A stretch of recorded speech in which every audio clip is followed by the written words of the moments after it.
don't be so focused on the end, be focused in the moment. And so as a teacher, a leader, instructor, that's one thing I think that we have to try to do better at is bringing the best out of somebody at that moment in time, and not worry about what's going to be happening next week or next year. Let's deal with it now.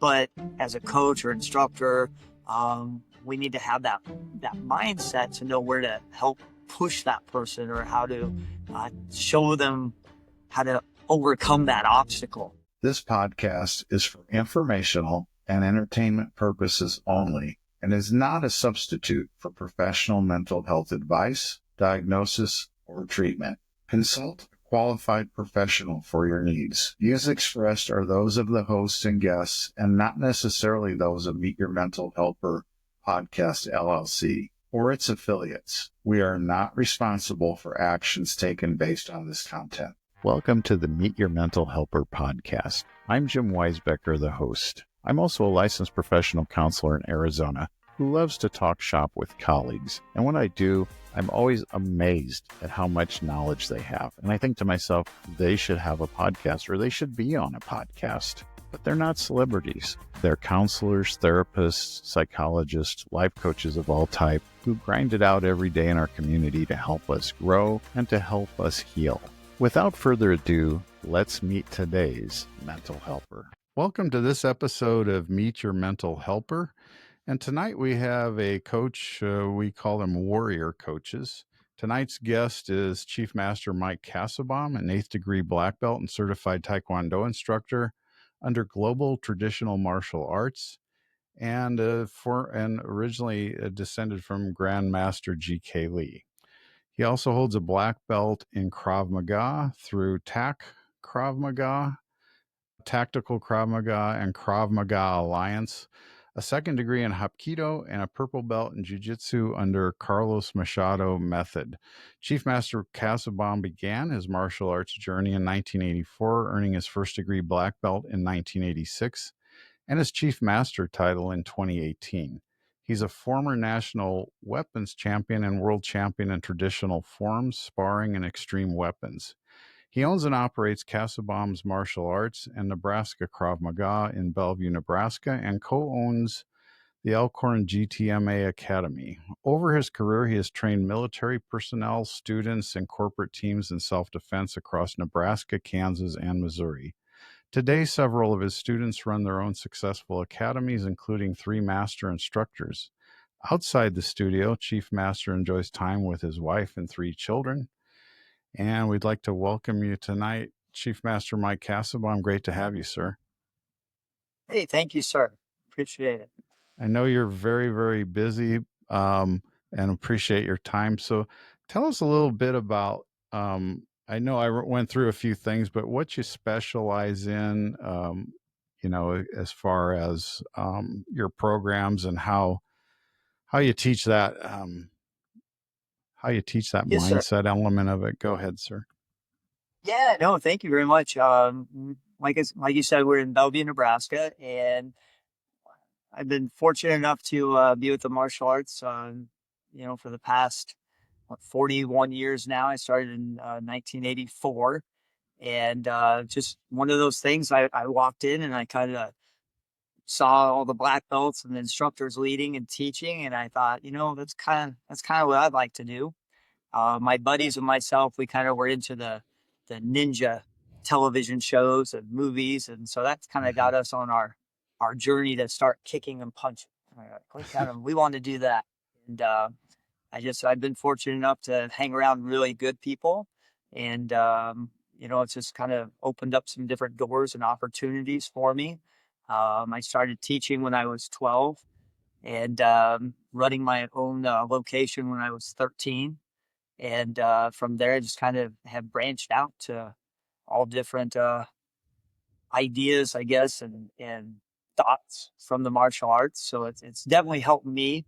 My parents keep telling me they kind of put me into it to kind of get me to settle down a little bit and get some focus and do something constructive. Gotcha. And my instructors have been super, super good. and I've been with them, like I said, for the past 41 years. So that integrity and loyalty. Grandmaster Dan Longoria out of Lincoln, Nebraska, and that's where I grew up, was in Lincoln. And now the school in Bellevue, I was kind of introduced to this school back in 2000, I think it was 2001 ish, just because the owner was a military, and so he was being restationed every 3 to 4 years. And me not being military, they would keep the same instructor. So that's how I kind of came into Omaha or Bellevue, Nebraska. And yeah, it's just been a fun journey, and lots of, I guess, positive challenges. Mm-hmm. Um, Learning to focus and to concentrate. I would kind of go back to goal setting on, from when I first started. One of my goals was like kind of wanted to teach the class or be a leader, and so being able to kind of fall into those fill those shoes, I guess, and having leaders above me that also believed in me and Mm-hmm. kind of pointed me in the right directions, and let me take the risk. And I think probably they took more of a risk. And part of Mm-hmm. being a leader is risk taking. You got to kind of take a risk and just go for it. And so I think setting those goals, and with martial arts, it's really helped us with the structure, meaning the belt system, the class structure, the mindset, the focus and concentration. So a lot of times in martial arts, everyone just sees the punching and kicking and how athletic you are, but it's really more 99% mental and 1% physical. Right. But as I get older, I kind of believe in that physical. I can feel it now. You're still in great shape, sir. So, I think a lot of coaching is goal setting and holding people accountable to goals.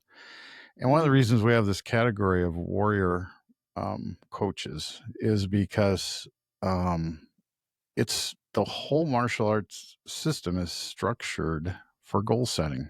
Really, um, belts. Um, get it right, so to speak. And full disclosure, I was and am I'm a dormant student of Master Kassebaum, Chief Master Kassebaum. One of these days I'll get back, but I always remember, that was huge. It's like you always have something to shoot for, and you also have people to hold you accountable.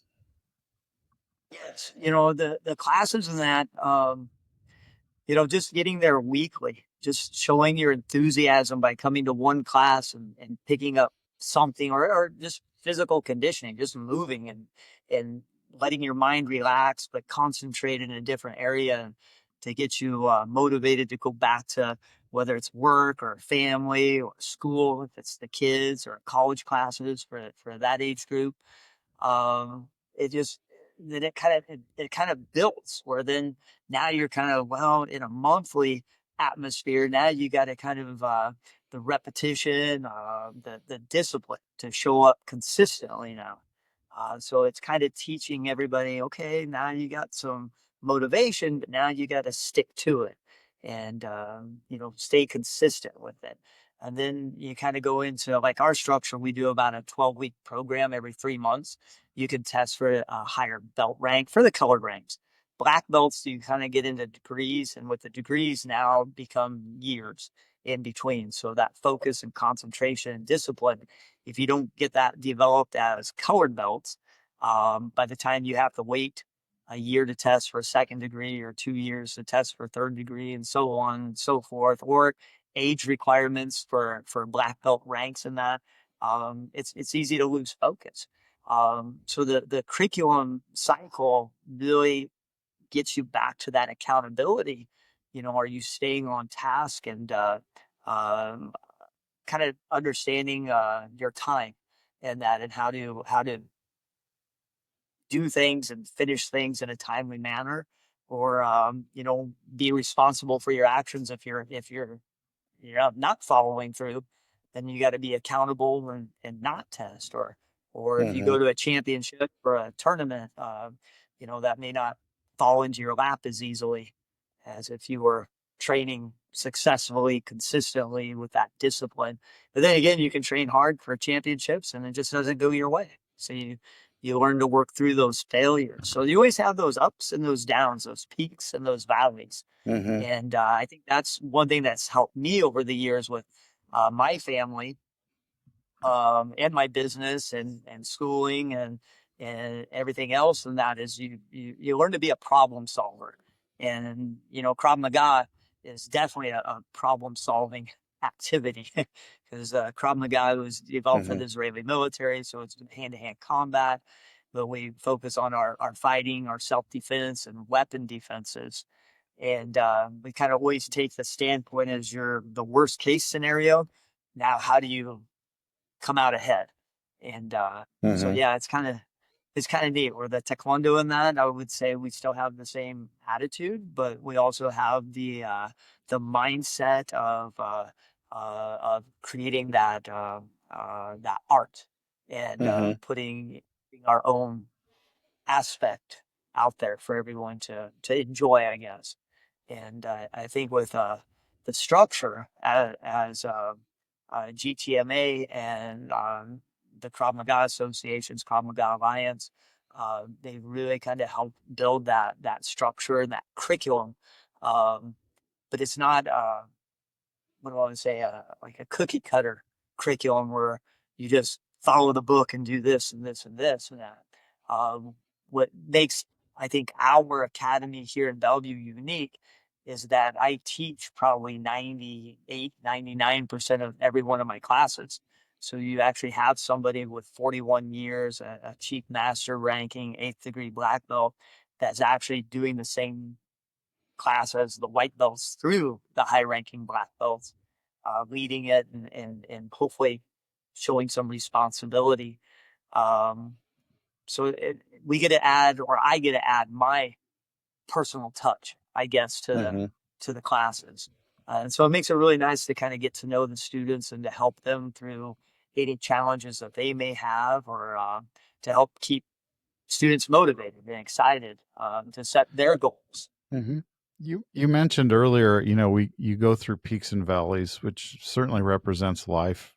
So when you get into those valleys, when you're not at the Mhm. peak, and everyone's gonna, for some people, this may be the first time in their lives they've gone through they've taken on a challenge like this, and they get to a point where they go, man, I don't know if I can do this. How do you work with that? You know, again, I kind of go back to what we have to work with first, which is the curriculum. And so, with the meaning, it could be kicks or strikes or blocks. It could be forms. It could be board breaking. It could be sparring or self defense, and even traditional weapons training, or like the Krav Maga class, it would be weapon defensive tactics for more reality based, like guns, long guns, knives, sticks. But then just talking and working with those individuals, um, again, setting a short term goal and then building it into something maybe just a little bit more. And sometimes people just need, and even myself, I need that outside look from somebody else or from my instructor. So yes, we're coaches, we're instructors, we're trainers, and we need that access to communicate. And that's probably one of the biggest thing is keeping that open communication. Because sometimes you can't just sit and do things yourself all the time. You kind of need to talk and get different opinions on try this or try that. And um, so I guess that's kind of the way I take it with the students is to try to give them an opinion, whether or not they Right. like that opinion. I don't Mm-hmm. know, but at least try to think of it differently and Mm-hmm. try to exhaust every avenue. Because when it comes to fighting, if it's self defense, you're going to need to exhaust everything that you're capable of to stay alive. You're fighting for your life. If Mm-hmm. we're in that sense of self defense, situation. And so I kind of think of it that way too, on those valleys, on, okay, have I tried this? Have I tried that? Where's my goal? Where should I try to be? And but you kind of have to know where you're headed.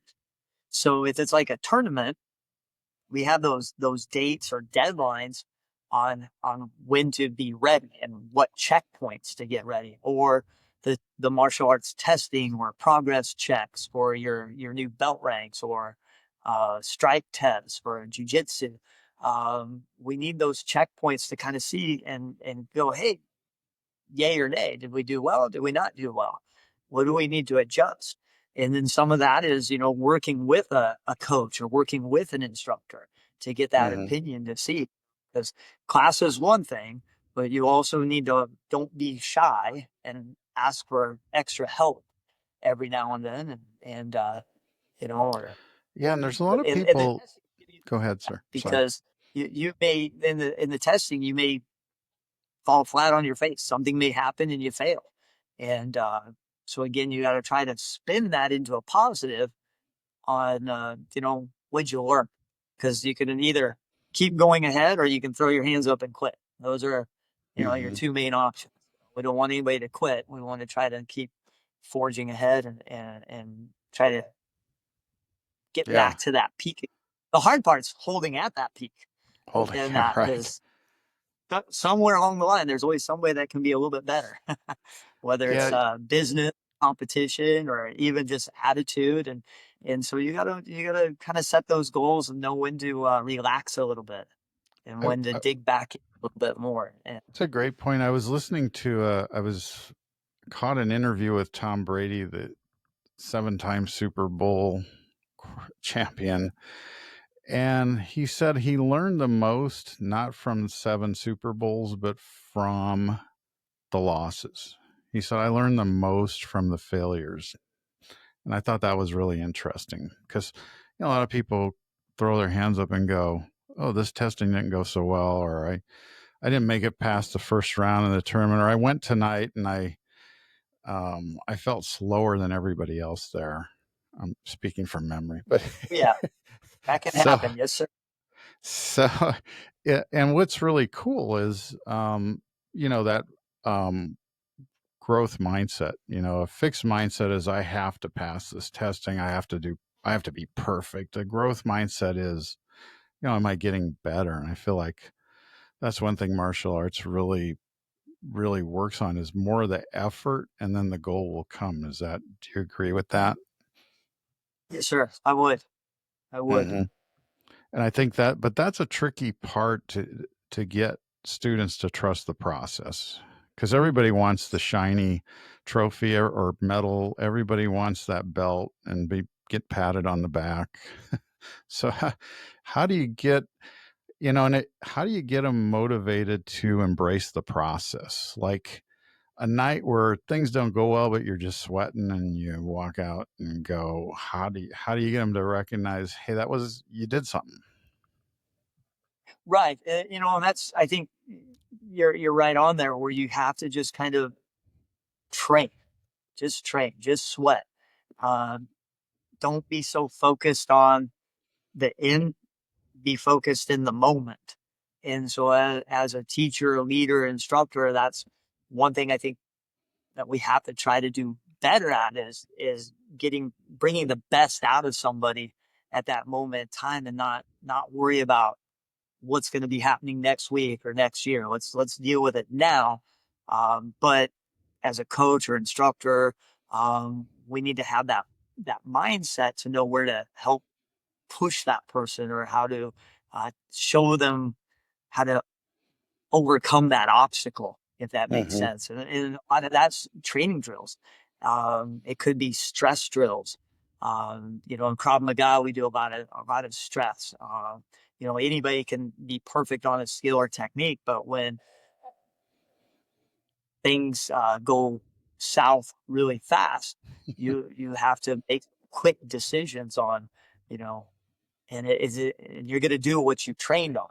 Um, so it's a lot of repetition, a lot of be in the moment, but also to think ahead, because now then we also got to think about, you know, what's going on over in that direction, or what's going on over in that direction, or what's immediately happening to us here. And it could be your family that's with you, it could be your friends. Mm-hmm. Um, so yeah, there is a lot to that question. and I, Yeah, and I and think a lot back to as a train. Yep. The more you train, the better you feel. Mm-hmm. I was just going to mention, as a mental health counselor, but also as a life coach, one of the things we always look at is, okay, when here's your goal, or here's the thing you're going to work on this week, but when an obstacle comes up, how do you see yourself getting through it? And one of the reasons I think uh, martial arts instructors, coaches are so valuable is because when I do it, we're just doing it cognitively. And we are doing some neuroscience with it too, sometimes with various techniques. But the stress drills, like you're saying in Krav Maga, you're taking somebody into a stress situation. And so they're really having to work through it in real time, physically, mentally, every aspect of it, which is the ultimate in how do you overcome this obstacle. Yes. And then like on the taekwondo, the traditional martial arts side of it, the stress for that is getting out and publicly presenting, performing, showing off your curriculum, your skills, and your drills. And, like doing a board breaking, for example, evidence of power, and showing you can hit the target. So being stressed, and maybe it's one board to two to three to four to five boards to even cement blocks of that. You have to be focused to hit that small little area with everything you got. With no, you can't hold back. And so that presentation has to be able, that performance to come out at that any given time, so to speak. But you have to learn to control that emotion.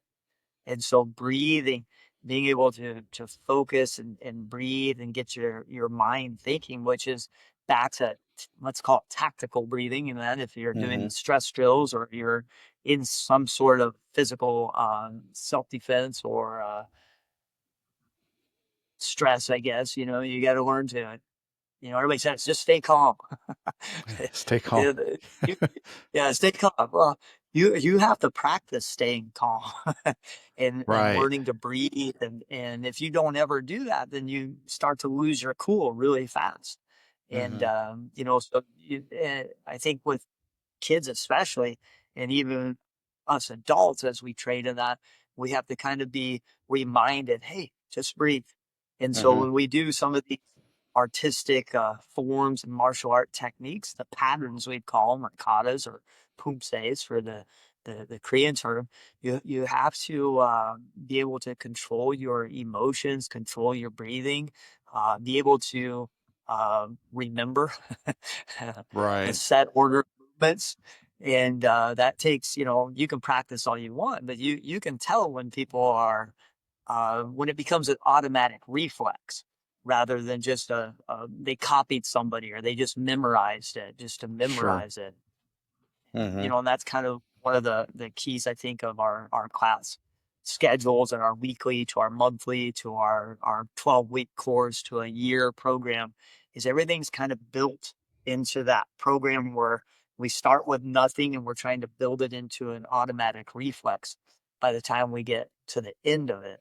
And I think that kind of goes back to your thinking too. You have to get that, those triggers have to be okay, breathe, Mm-hmm. calm down, walk away. What school, the kids at school, pop quiz or XYZ test, some Mm-hmm. some kids just hate taking a test, especially being put under pressure right at that moment in time. So if we can give them tools on how to work through that, Mm-hmm. and we just use, in our situation, we just use kicking and punching to help us achieve that. But that doesn't mean we go to school and we kick and punch. Right. We find No, that a like you lot of say, the breathing and yeah, a lot of our kids and our adults in that under when they're confronted or put under stress, they're probably less likely to start a fight or to defend because they're trying to defuse and try all different tactics because they don't want to be in that situation. And Right. so, because I think people think martial arts are all about just being aggressive and fight, fight, fight, Uh-huh. and it's not. It's kind of the furthest thing from our mind. But if we need to back ourselves up and defend, we want to have those tools in our toolbox. And I think that what's really powerful there is, you're actually turning off or calming down the fight, flight, freeze response. You know, um, so for example, if the amygdala part of your brain's activated, that's your fight, flight, freeze part of your brain. And in a stress situation where you may have to fight, you may have to survive, you may have to run, initially that has to kick in, but then at some point the frontal cortex, the logic part, has to communicate and go, I bet I need some options. And I spend a lot of time with trauma victims working on turning off that fight, flight, or freeze response from those old things. But what's so cool about what you do is you're training that in such a reality based way, you know, Yeah, whether it's it, traditional taekwondo, and it might be you're just, you're sparring with somebody in class that's maybe a little quicker than you, or not, but it's that it's one thing to be aggressive, it's another thing to be in fight mode, you know. right. Yes, and sir. and, and I think that's really cool how you train that breathing, and also going through stress scenarios, how you train that fight, flight, or freeze to um, in a way to calm it down, shut it off. Yes, sir. Yeah, and then just kind of going back to the life skills and the discipline, the integrity, the confidence, the loyalty. Those are all things that a lot of people say, but are you really doing them? And that's one of the things that we want to kind of make sure we're kind of trying to live to our highest standards on replicating and teaching in that. Just even for like my children in that, and my wife with my kids in that, like we want to set a good example, be a good leader, um, and give back. And so leadership is part of that accountability process, that responsibility, being able to uh, teach someone or show someone, it really kind of shines to you really know what you're doing yourself. Because it's one Right. thing to be out there and put on a great performance, but when you are a leader, if you can get them to be better than you are, and transfer that knowledge, that's exciting. That's a great feeling to stand back and go, yeah, look at these guys. They're doing well. And And what, sir, when you mention leadership, what does that entail? I for hear you using that term a lot. Well, it's trying to set a good example. Hmm. We're going to make mistakes. When we make mistakes, we own up to those mistakes and we try to learn from those mistakes rather than just shoving it under the rug and sweeping it under the rug and, just kind of ignoring it or blaming somebody else for this or that. As a leader in that, we got to kind of walk the walk and talk the talk Hmm. and inspire people because you can tell people and that can inspire them, you can show people that can inspire them, so you have to learn all different ways that is going to be motivational, inspirational, and then the accountability for your actions or accountability for your inactions.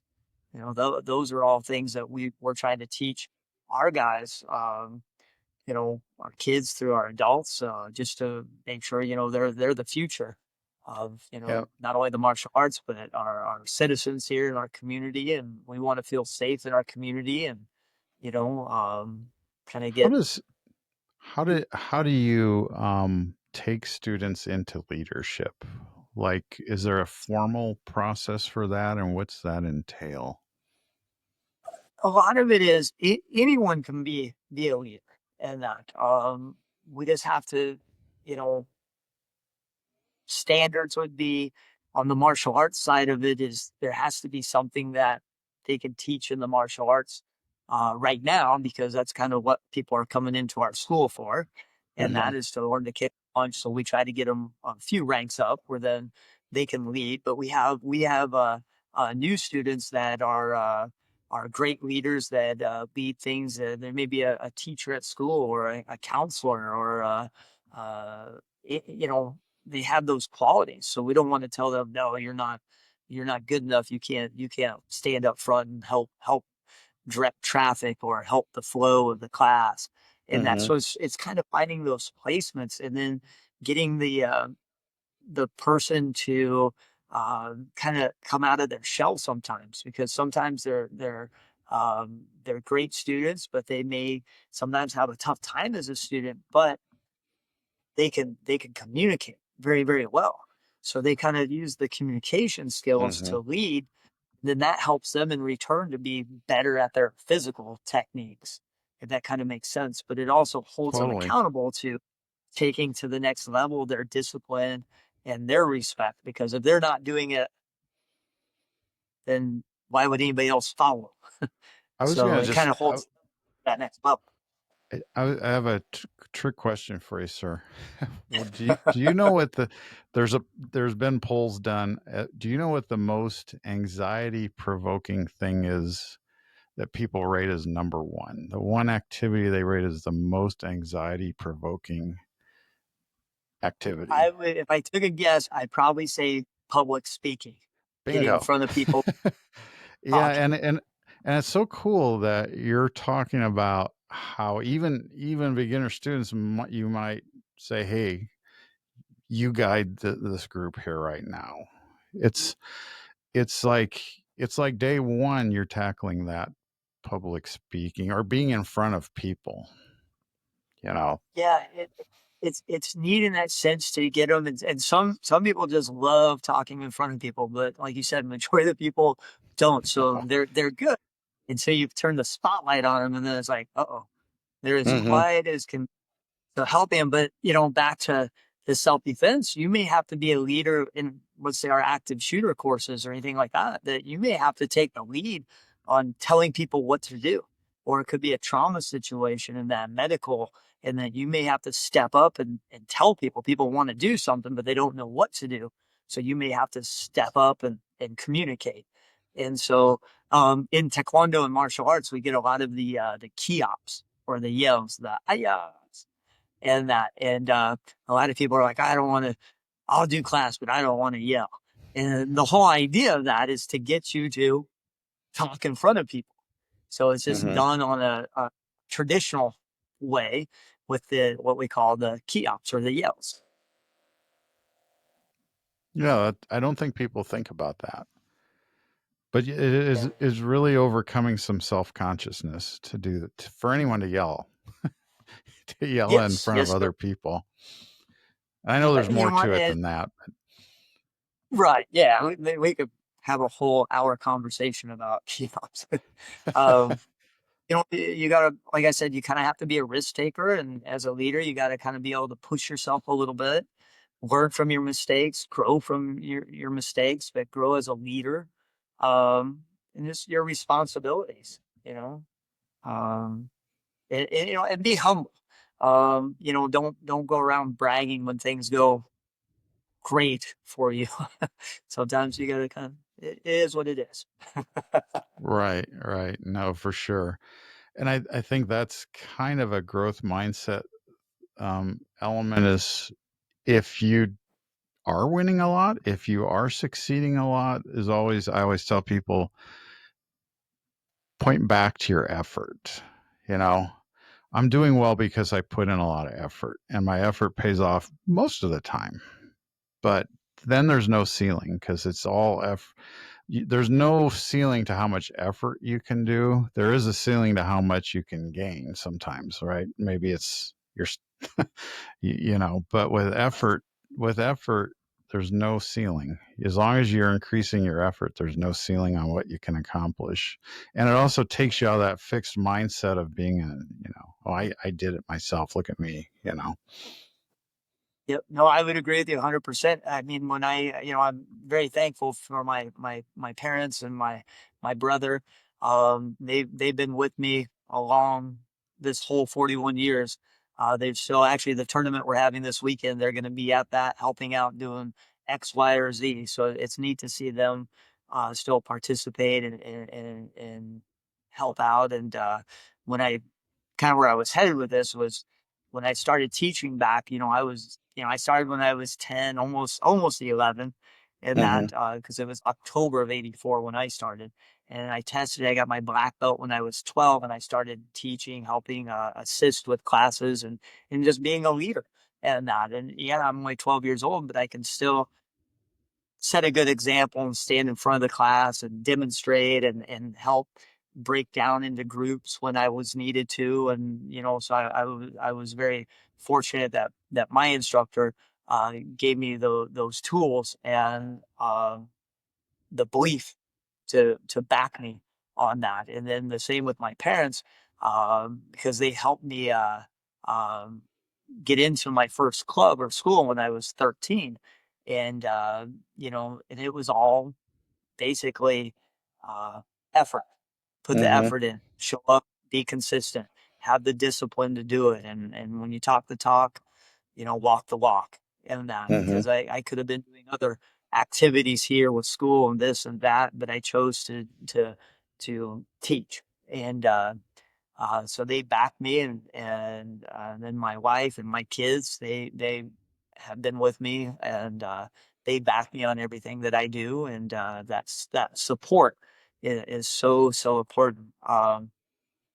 But that effort, if you keep putting in that effort, I think the doors keep opening, and it's not like you're not going to come up against some brick walls. They're just obstacles. You just got to figure out how to overcome them, um, Mm-hmm. and not just give up. And sometimes it's just rethinking things, and I guess that's where I've been lucky too with the fitness side of it, being able to stay physically fit, and which also helps you stay mentally fit, and being able to be pushed a little bit here and there, and you're going to be uncomfortable sometimes in your training, and that's okay. And that is you learn to Right. work through it. But we had that big group of instructors that we have: Grandmaster GK Lee, Grandmaster Longoria, John Whitman, James Hiramasa. And there's so many different instructors and people out there, and that working with all of them and being able to learn from each and every one of them. It's surrounding yourself with a good support system. Right. No, that's critical. And then I get the feeling that within that your class community there becomes its own support system. I remember other students telling me, "Hey, you can do it," or whatever I was struggling with. And you don't get that. Now, I'm not picking on any sports, but like Oh, when I was a kid trying to do baseball, you get your three swings at bat, and then the coach is like, please get out of here. And then, but when I started martial arts, it's like you're going to kick that bag 500 times until oh, you got it. And then everyone's kind of like, yeah, that's it. And that was such a different mental feeling. That support, that type of support, not only from your instructors, but just your fellow students, because everybody's trying to do the same thing. yes, sir. Yeah, just getting around the group and that support system and that accountability and the responsibility from the other classmates. Everybody feels like it's a team, even though it's an individual effort, so to speak. It's a team effort as well, and so people are always constantly you know, trying to contact each other and, hey, why aren't you here? Hey, what can we do to help you? And that's so Mm-hmm. it's nice. We got a good community within the school and that. And then by having like the competitions or seminars or events or camps or clinics, any type of training sessions. It gives everybody, it's a very extended family in that. Mm-hmm. So, it's really nice because, even with you there and that, we still miss having you around, but we still talk and communicate. And, you kind of go through cycles, and sooner or later, everything kind of positions itself for people to get back on track. It's just, again, staying positive. And, Every time I do a podcast, I either want to go, whoever I'm interviewing, I either want to go out and read a book about something they're talking about, or, I'm ready to come back to class right now.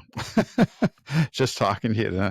Because, with regular coaching or even in mental health counseling, maybe somebody is thinking like, I need to overcome this obstacle, or maybe if it's coaching, I want to start this business, widget right. business. And our goal is always helping them with that discipline. Like, what are you going to do this week? How do we know you're going to do that this week? Now, you may not be starting a business by training in martial arts, but you will get that framework of grinding, I think is a good way to put it. And that confidence, sometimes we're coaching people on, okay, I know it's going to be uncomfortable making that phone call, but you've already been uncomfortable. You've been in stress situations. You've led a group in class, and now that discomfort becomes a reflex. So I think it's, if you're looking for confidence, and I think I call it the ability to grind, you can Yeah. get that and transfer it to other things for sure. Yeah, I kind of always think of the taekwondo or Krav Maga or jujitsu as an added tool to help me do other things in life. So, it's what do you do? So using those added benefits or tools, it's getting me better success in different aspects, I guess, whether it's business or whether it's family or whether it's Mm-hmm. friends. It's it, it's just it's pretty cool. It's neat how the martial arts really has its ups and downs, just like anything else. But being positive and changing that mindset and creating a positive habit consistently, and that you'll get those victories.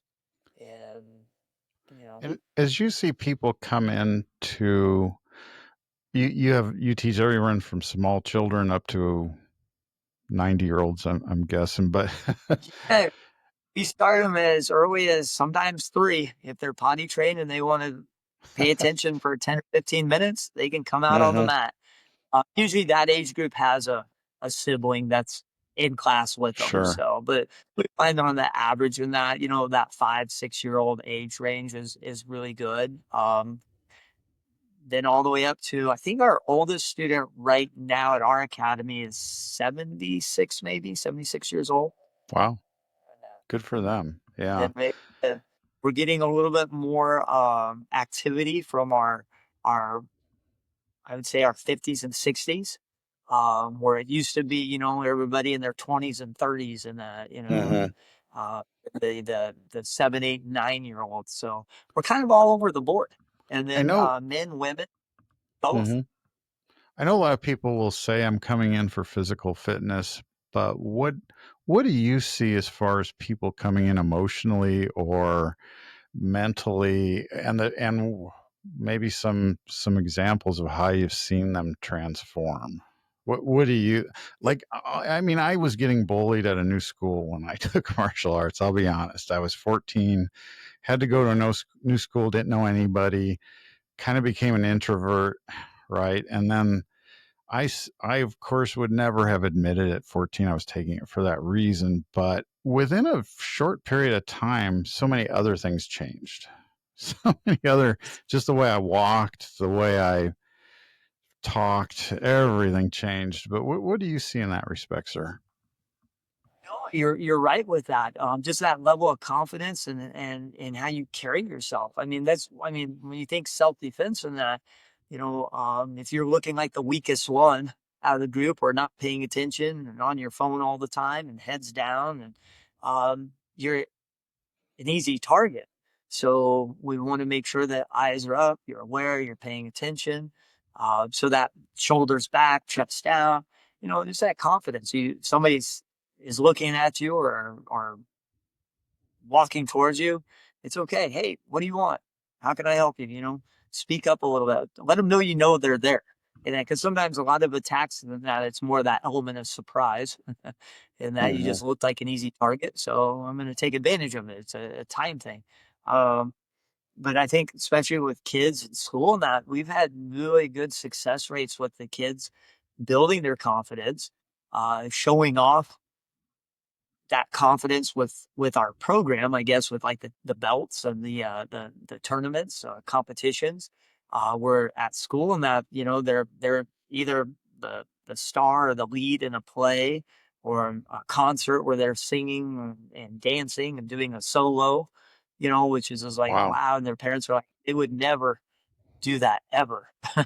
Mm-hmm. So the makes me feel good as a teacher that we help with their confidence building to at least try, get out there and perform and step up. And some of you want to try, don't be shy, Mm-hmm. try. But we also try to help give them those tools, that structure, so that way there is some success rather than just failure. It's okay to fail, but we don't want to set them up for failure. And so Right. we want those Right. success stories. So, the mental side of it too. I think the martial arts is really good for trying to get everybody to just refocus, Mm-hmm. redirect that energy in there. It's something positive. And if you're in a group doing a good positive activity, whether it's fitness or strength training, doing kicking and punching, that takes a lot of strength. It takes a lot of flexibility. And a lot Mm-hmm. of people start, but I can't, this is tough. And again, goal setting and Mm-hmm. small increments, consistency. And we start to see that with the mental side, I think, too. And just being a little bit better in physical conditioning, helps with that, because they won't do Sure. anything. Everybody's just home watching television or, No, uh, definitely. Physical health is so critical to mental health. It really is.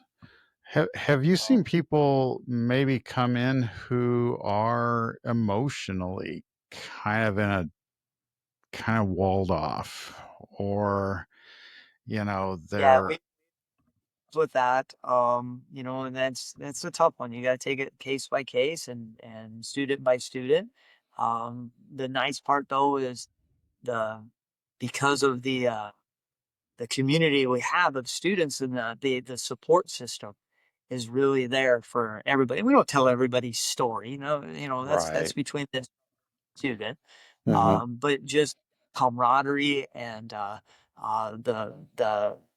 the closeness between, I think, our students at the academy or any of the academies. That's one thing I've noticed with all the academies that I've been part of, and either I go teach a special class at or visit or train at.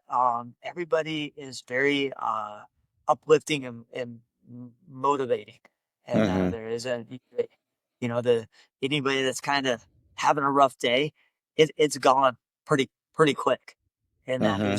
there's too much of a positive environment Right. to sit down and sulk and be down, and so Yeah, for sure. And focus, there's now a lot of studies on focus. If you are focused, it can relax the nervous system, you know. And I can remember feeling the most relaxed when somebody was trying to punch me or kick me, because I had to be so dialed in, and like my job, everything from that day didn't matter. But yet here's somebody trying to whack you, and I remember thinking those were some of the most relaxing times of my life. yes, Sounds weird. yes, sir. It, it does, but no, I agree with you.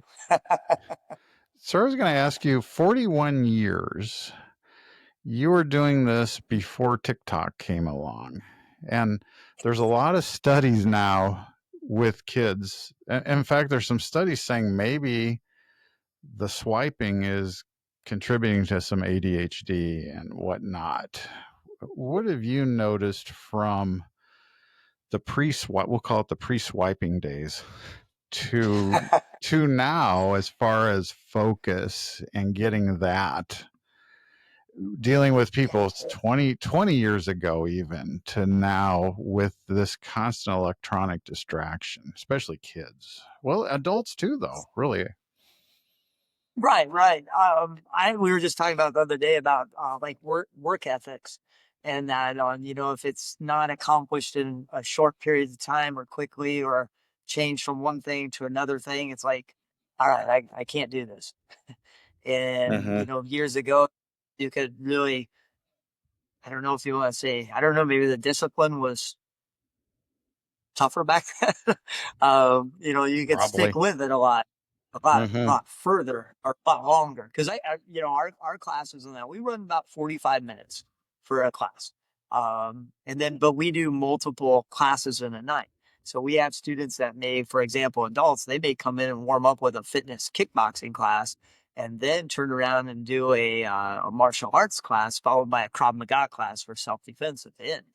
Mm-hmm. And then kids, they may come in and do a kids Krav Maga class, followed by a jujitsu class, and then possibly a martial arts class. So now so their focus, I mean, that's pretty good. 3 45-minute classes back to back.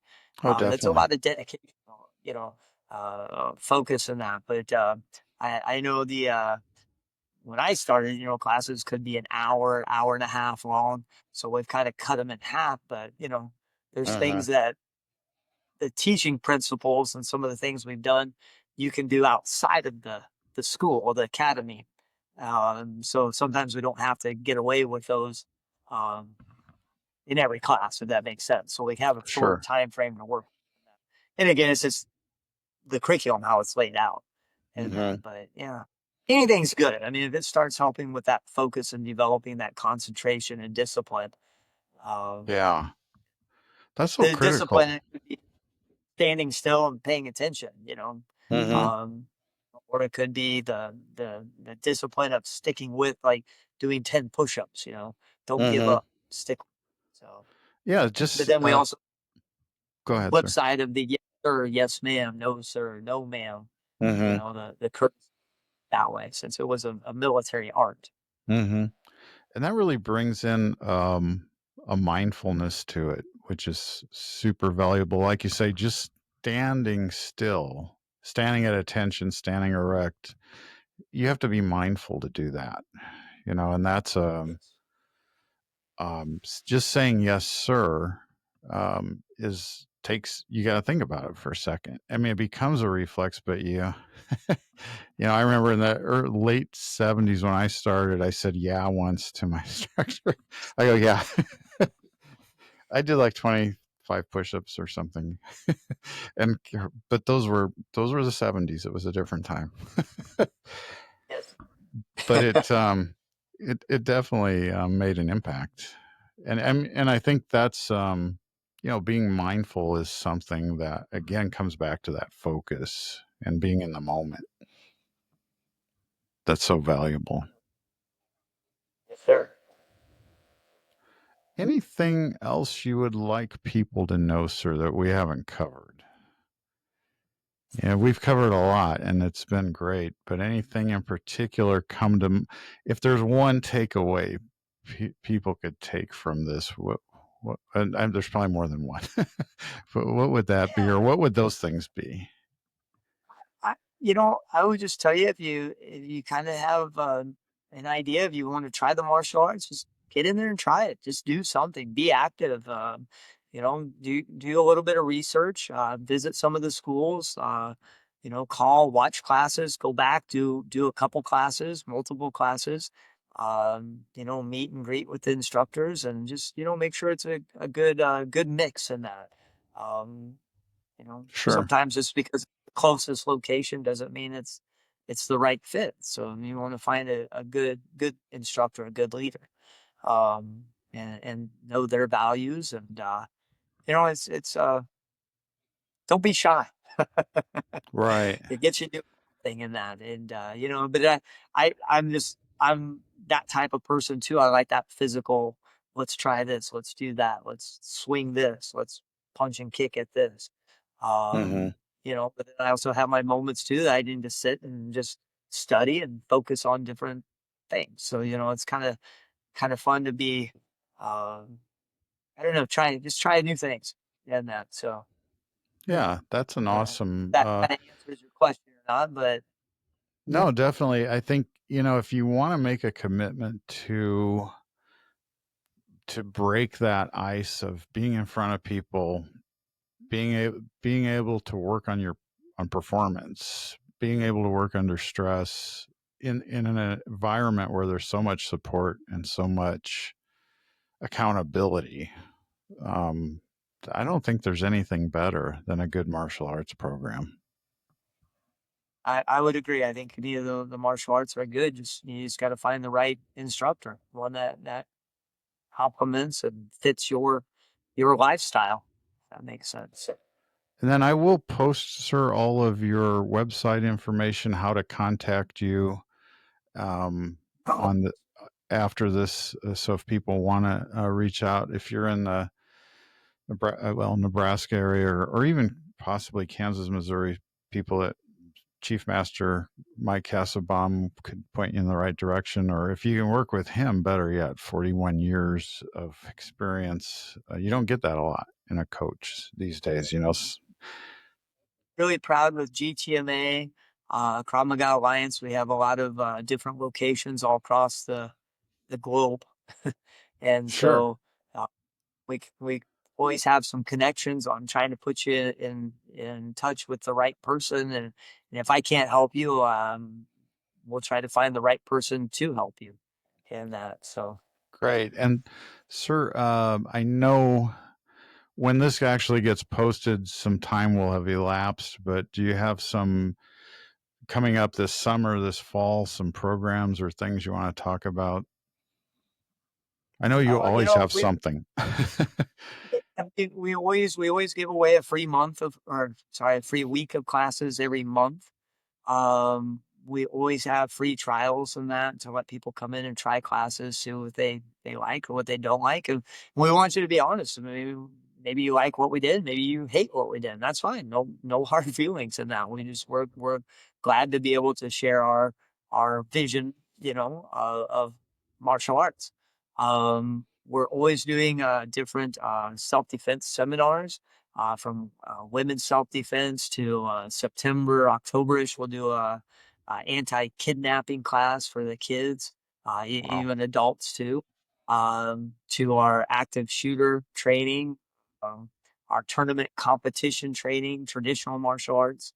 Um, but yeah, I think actually here in June, we start doing some uh, different gun self defense, gun threats, how to defend against gun threats, knife versus knife, stick versus stick.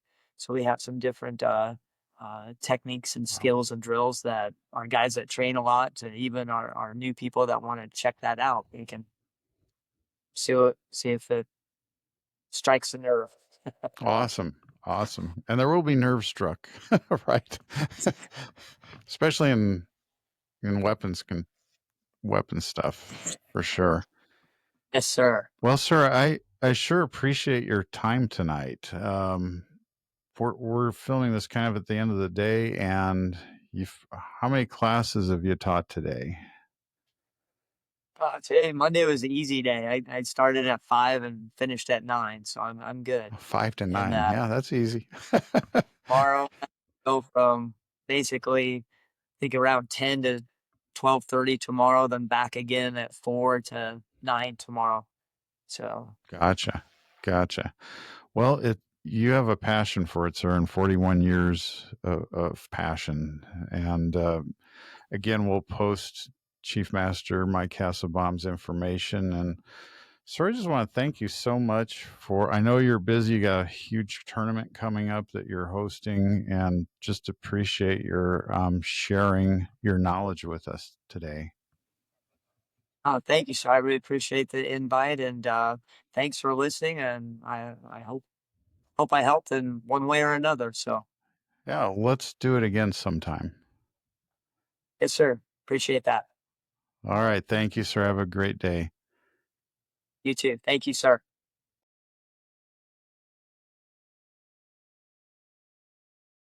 I hope you enjoyed that episode of Meet Your Mental Helper. I learned a lot. I hope you did too. If you'd like to learn more about our guest, you can find them on our guest directory at meetyourmentalhelper.com. You can find their social media links to follow them and also ways to directly contact them. If you would like to be on the podcast, join our Meet Your Mental Helper network. And we have several memberships that support the work we do that allow unknown experts to be seen. Look forward to hearing from you soon and see you at our next podcast.